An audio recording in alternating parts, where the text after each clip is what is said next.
Olá, seja bem-vindo ao módulo de Disciplinas Espirituais da Escola do Reino. Eu vou ser o professor de vocês durante as próximas semanas e espero que vocês estejam empolgados. Eu estou bem feliz de poder estar com vocês nesse tempo e espero que a gente possa crescer juntos nesse assunto, não só no conhecimento dele, mas na prática e nos resultados que ele vai trazer para a gente.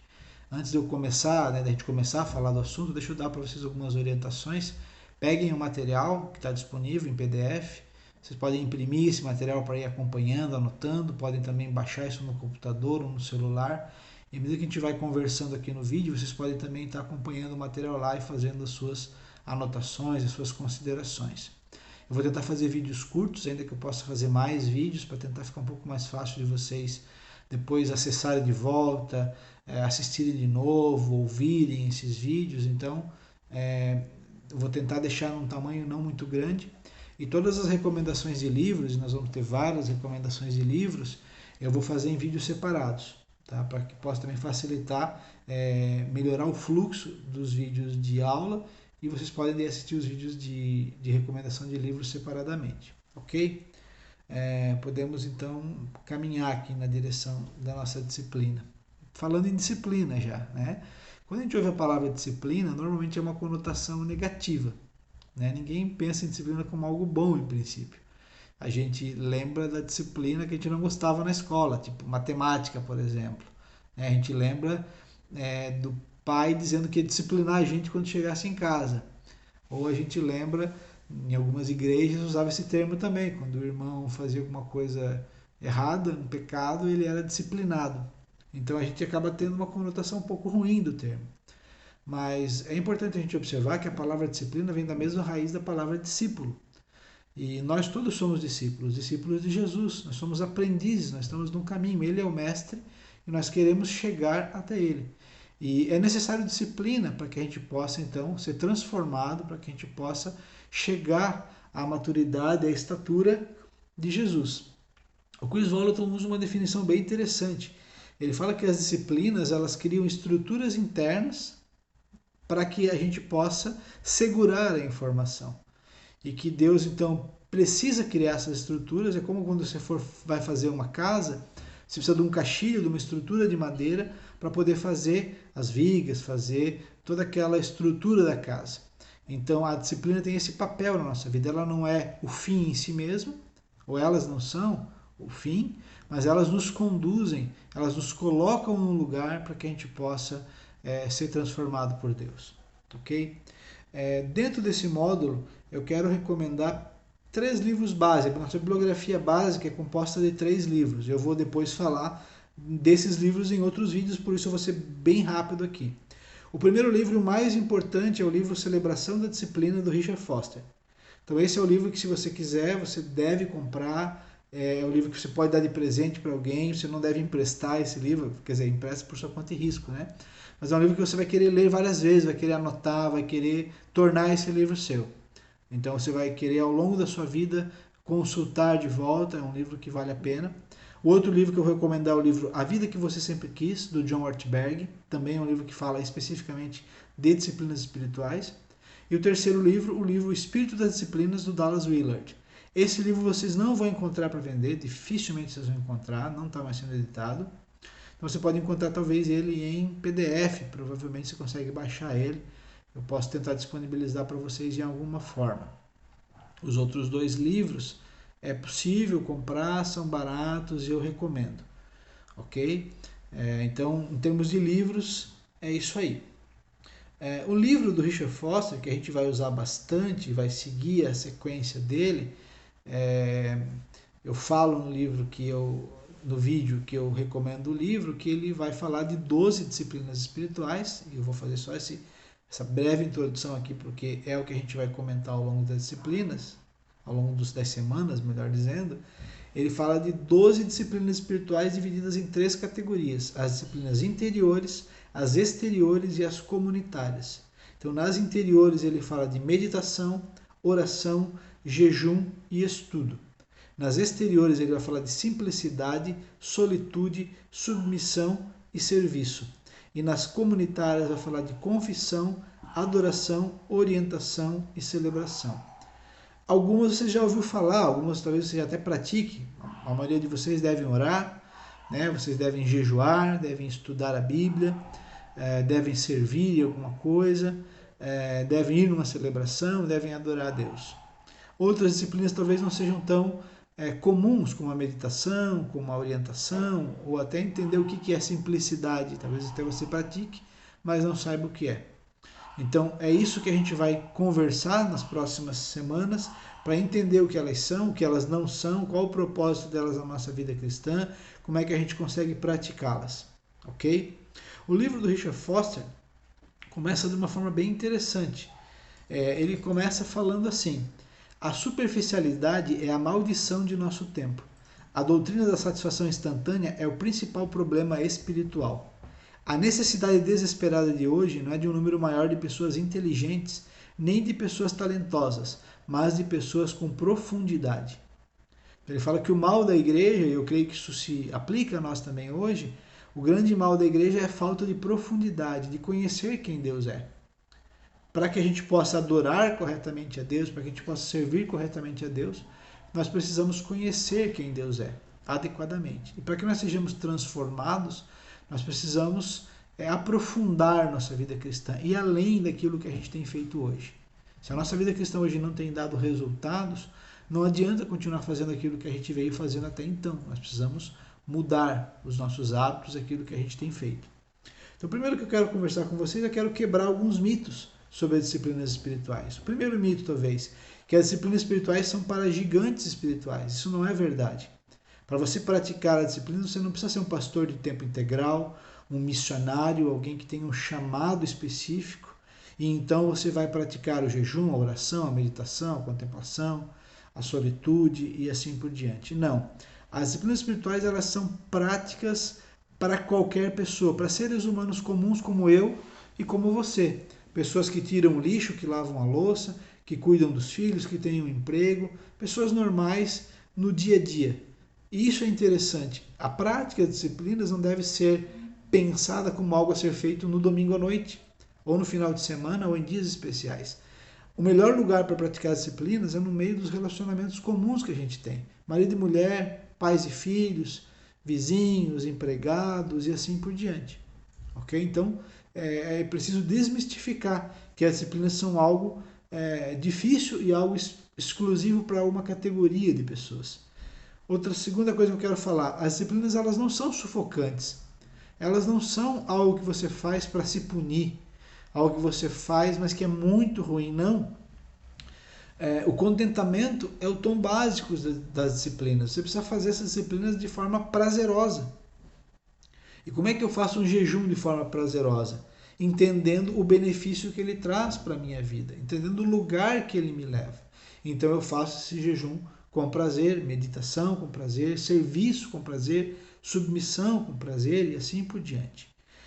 O propósito das disciplinas é nos libertar da escravidão sufocante ao interesse próprio e ao medo.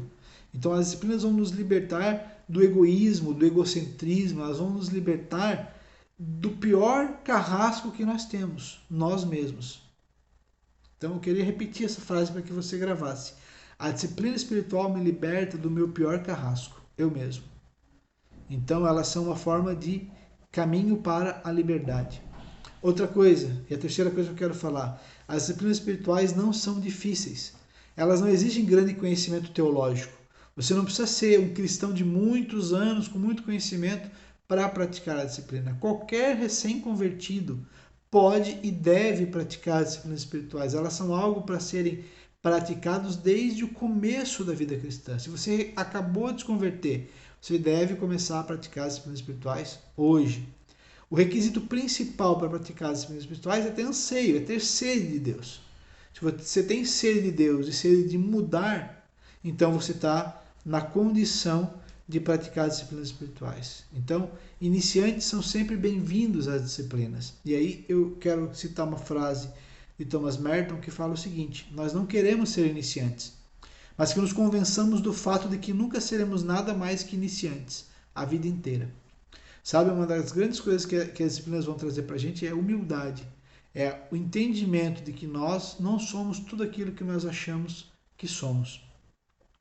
E aí a gente entra num ponto interessante. Para que a gente possa viver as disciplinas ou ter sede das disciplinas, nós precisamos ter um certo desapontamento conosco mesmo. Sabe? Aquela frase, eu sou o que sou, né, o princípio de Gabriela, não é um bom começo se eu quero crescer na minha vida cristã. Eu preciso saber o quão longe eu estou do padrão. E quem é o padrão? O padrão é Cristo.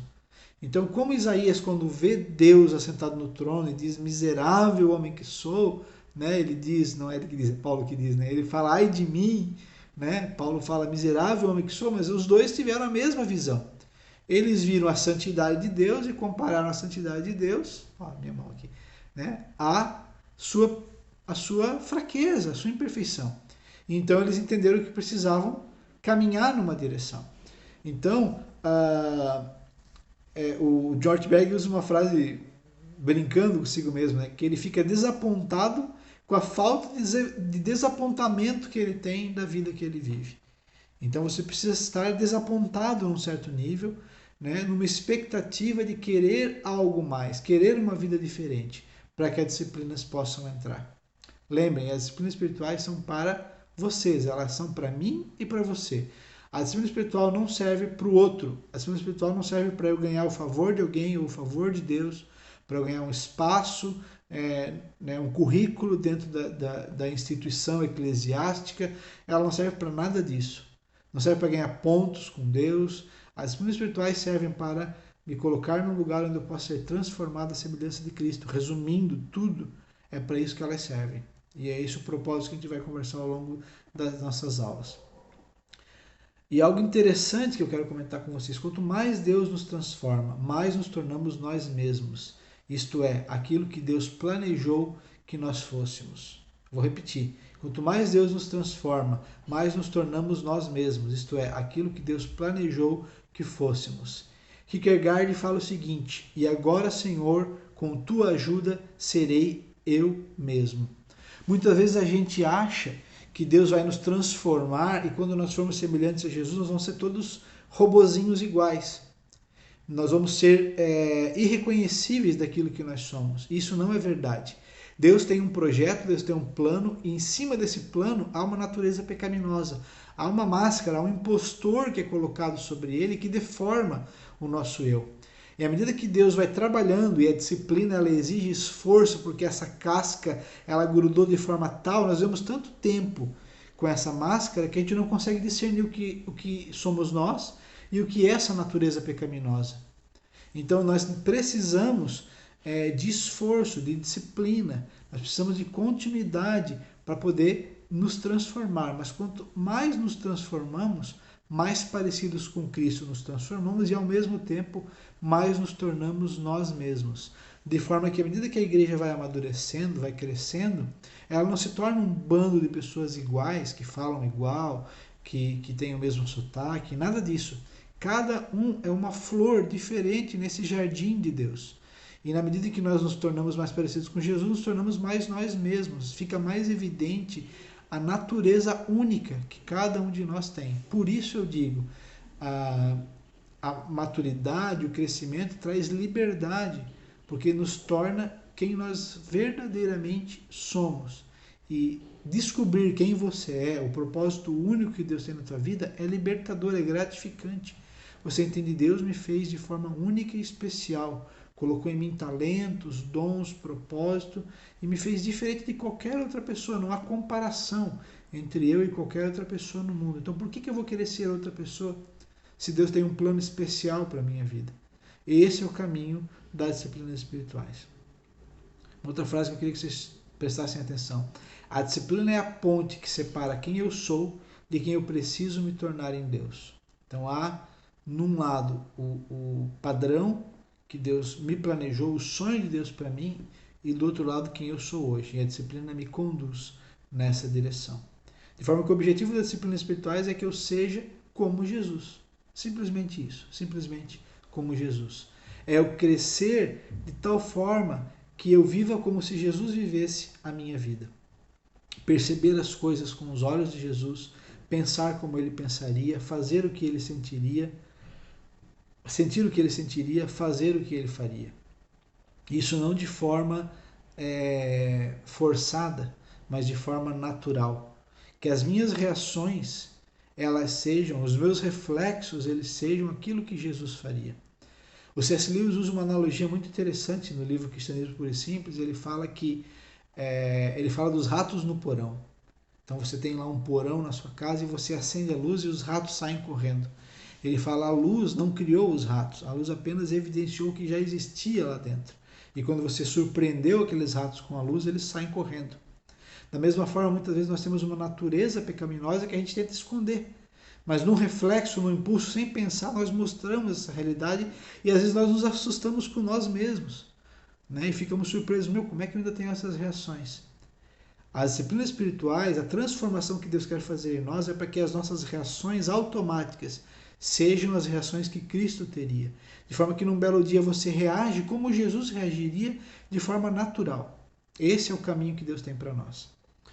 É importante observar também que só praticamos as disciplinas espirituais se nós cremos que é possível a transformação. A transformação, então, é a essência da esperança. Né? No fundo do coração de cada ser humano há um desejo de transformação de si próprio e dos outros. Embora alguns digam que não é possível as pessoas mudarem e tal, no fundo do coração de cada pessoa há um desejo de mudar.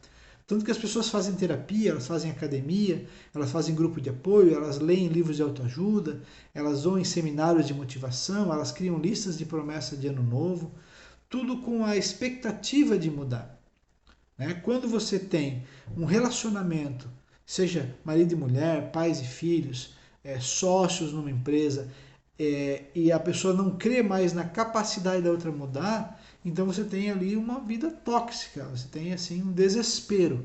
Não há como continuar esse relacionamento se você não vê esperança de que o outro vá mudar. Ok? Então, são pontos importantes para a gente trabalhar. Deixa eu falar com vocês também sobre 3 palavras que a gente vai usar em muitos momentos quando a gente fala em nos tornarmos semelhantes a Jesus. São 3 palavras que têm o mesmo radical, mas com pequenos detalhes. São as palavras formar, conformar e transformar. Em Gálatas 4,19, Paulo fala o seguinte: estou sofrendo dores de parto até que Cristo seja formado em vocês. A formação tem a ver com a mesma analogia de um embrião sendo formado no útero. Então é uma gestação espiritual. Deus quer nos formar. Deus quer, como uma obra de arte, nos formar manualmente. Deus não nos cria no atacado, mas forma cada um de nós. É como o artista que faz no barro, na argila, uma peça e ficam as impressões digitais dele, assim Deus nos forma. Então, nós somos formados por Deus de forma individual. Outra palavra que eu quero que você pare para refletir é a palavra conformar. Em Romanos 8,29 fala para serem conformes à imagem do seu filho. O que quer dizer conformar? Conformar quer dizer tomar a forma de outra pessoa, ser colocado numa forma. É moldar algo para ter uma semelhança duradoura, que entre naquela forma e que permaneça daquele jeito. O crescimento espiritual é um processo de modelagem. Nós devemos estar para Cristo como a imagem está para o original. Então, Cristo é o nosso modelo e mais ninguém. E por fim, a palavra transformar, né? Metamorfose. E isso a gente vai encontrar em 2 Coríntios 3,18. Contemplando a glória do Senhor, somos transformados de glória em glória na sua própria imagem, na imagem de Cristo, como pelo Senhor, que é Espírito. E quando a gente fala em metamorfose, é difícil não lembrar da lagarta, né? Que muitos têm asco, muitos têm nojo, muitos têm medo, né? Daquele bicho esquisito e que passa por um processo de transformação e se transforma numa borboleta. A metamorfose é isso, é uma mudança gradativa, uma mudança que muitas vezes parece imperceptível, mas que nos leva na direção daquilo que tem para as nossas vidas. Ok? Quando nós somos transformados nesse processo de Deus, nós não apenas fazemos as coisas que Jesus teria feito, nós descobrimos que nós queremos fazer as coisas que Jesus fez. Nós descobrimos que as coisas nos atraem agora, elas têm sentido para nós. né? Eu não ando mais tentando acertar, eu me torno uma pessoa conforme Cristo quer. É uma mudança interna que reflete exteriormente. Se nós apenas adotarmos as disciplinas como algo exterior, nós perdemos todo o propósito delas para a nossa vida. Vamos continuar mais um pouco? Quais são as dificuldades que nós temos hoje com as disciplinas espirituais? Né? Eu queria até perguntar para vocês, quantos de vocês já praticam? Né? Peguem a lista das disciplinas e façam esse exercício e depois me enviem. Das 12 disciplinas que nós vamos estudar, quais você pratica hoje? Ou quais você já conhecia e praticava? Quais você talvez até pratica, mas nem sabia o nome delas ou que praticava? E quais que você não tinha a mínima ideia que existia ou que você não consegue praticar? Você consegue praticar o jejum, a meditação, o silêncio, a solitude, a submissão? Como é que você está com relação a essas disciplinas? Isso seria interessante saber. Para o povo, para quem a Bíblia foi escrita, não havia muita dificuldade. O povo judeu, o povo dos primeiros tempos da igreja, a maior parte dessas disciplinas, como a meditação, como o jejum, como a oração, eram para eles algo comum. Por isso, a Bíblia traz muito pouco orientação prática a respeito das disciplinas. Ela não entra em muitos detalhes de como praticar, porque para eles isso era algo comum. Mas hoje isso se perdeu. Por isso, a gente vai acabar conversando um pouco sobre isso. Como é que eu faço um jejum? Como é que eu medito? Meditação não é um negócio meio de budista e coisa assim, então a gente vai entender um pouco algumas questões dessas. Tá? Importante também observar que conhecer a mecânica não significa estar praticando as disciplinas. Saber como é que eu faço um jejum, ir na celebração todos os domingos, ler a Bíblia, enfim, praticar mecanicamente as disciplinas não quer dizer que eu esteja fazendo corretamente essas disciplinas. Elas são, como eu falei, em primeiro lugar, uma realidade interior espiritual. Elas têm que ser conduzidas, você tem que ser empurrado pelo próprio Espírito de Deus à prática delas, para que então elas façam sentido na nossa vida. Tá? E elas têm que nos levar a um relacionamento mais íntimo e mais profundo com Deus. Se você está praticando alguma disciplina há um tempo e você não se percebe mais próximo de Deus, e você não se percebe mais parecido com Cristo, alguma coisa está errada. Tá? Então, o que eu queria comentar com vocês, na vida cristã a motivação importa, não basta fazer as coisas, eu preciso fazer o que é certo, no momento certo, pelos motivos certos, com o coração certo. Eu vou repetir. Eu preciso fazer o que é certo, no momento certo, pelos motivos certos, com o coração certo. Deixa eu dar alguns exemplos para vocês. Lá na parábola do bom samaritano, por exemplo, o sacerdote desce, né, ele já devia ter feito as suas ofertas, trabalhou o seu expediente, e ele desce para Jericó e ele vê o homem lá quase morto, deitado no chão. E ele desvia daquele cara, ele não tem compaixão por ele, ele não serve aquela pessoa. Quer dizer, do que adianta praticar uma série de serviços no templo e não refletir isso na sua vida interior? O sacerdote fez isso, o levita fez a mesma coisa.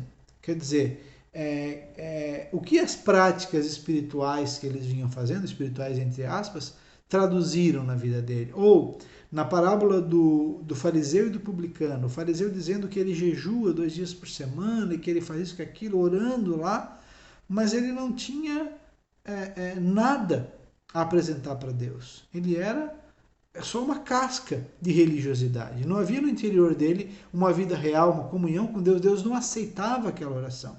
Ele estava perdendo tempo. Essa que é a verdade. Então é muito importante que a gente compreenda isso, né? Que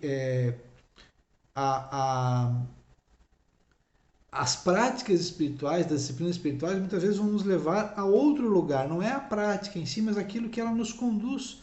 Por exemplo, a prática do silêncio, fazer silêncio, vai muitas vezes nos levar a saber quando falar e como falar com as pessoas. A prática da solitude vai nos levar a melhorar nosso relacionamento com as pessoas.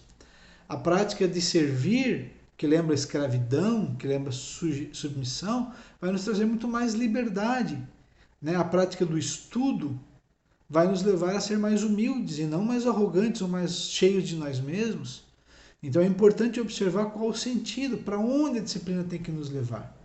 As disciplinas têm que nos levar para mais diante de Deus, para que Ele possa nos transformar. Esse é o grande objetivo. Elas são uma maneira de eu semear no Espírito, de eu plantar no Espírito para colher então depois. Há um tempo que eu planto e eu não vejo nada, mas em algum momento, se eu não desistir, se eu não desanimar, eu vou colher. Elas em si mesmas não podem fazer nada, mas elas podem nos levar num lugar onde algo pode ser feito. De forma que Deus estabeleceu as disciplinas espirituais como forma de nos conduzir numa situação, num lugar em que Ele possa nos abençoar. É muito importante observar isso.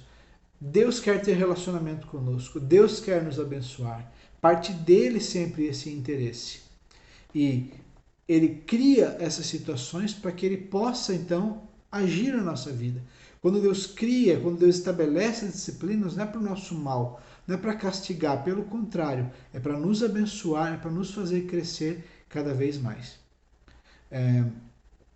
Bonhoeffer fala o seguinte: a graça é gratuita, mas não é barata. Então, o John Ortberg fala que as disciplinas espirituais são a trajetória da graça disciplinada. É graça porque é gratuita, mas é disciplinada porque exige que a gente faça alguma coisa. Então, existem algumas coisas que são graça, existem algumas coisas que são necessárias que a gente faça. Eu gosto muito do que o Subirá fala da parceria entre nós e o Espírito Santo, ele sempre fala sobre isso. Eu já citei isso algumas vezes nas minhas aulas e gosto de lembrar disso. Há uma parte que Deus faz, há uma parte que nós fazemos e nós trabalhamos então em parceria com Deus para o nosso crescimento, para a nossa edificação. Um exemplo interessante é o exemplo do barco à vela. A nossa vida deveria ser vista como um barco à vela. Qual é o grande sentido num barco à vela? É entender o vento. É entender quando o vento sopra, quando o vento para, a velocidade dele, a direção dele, e ajustar as velas para que a gente possa ser conduzido. Assim é a nossa vida em relação ao Espírito Santo. Ele nos conduz, ele vai nos dizendo qual disciplina nós devemos praticar, ele vai nos dizendo com qual intensidade, ele vai nos atraindo para um lugar, ele vai nos mostrando aquilo que nós temos falhas e que precisamos mudar. Então ele nos conduz. Nós não somos um barco a motor, que somos conduzidos por nós mesmos e vamos para onde quisermos. Nós somos conduzidos pelo Espírito Santo de Deus. Então isso é muito importante.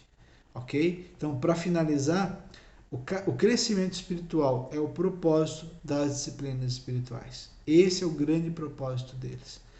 Tá? Na próxima aula a gente continua, então, falando um pouco mais sobre essa introdução às disciplinas. Eu quero falar primeiro delas de forma geral e abrangente, para depois a gente entrar em cada uma das disciplinas. Ok? Deus abençoe e até a próxima aula.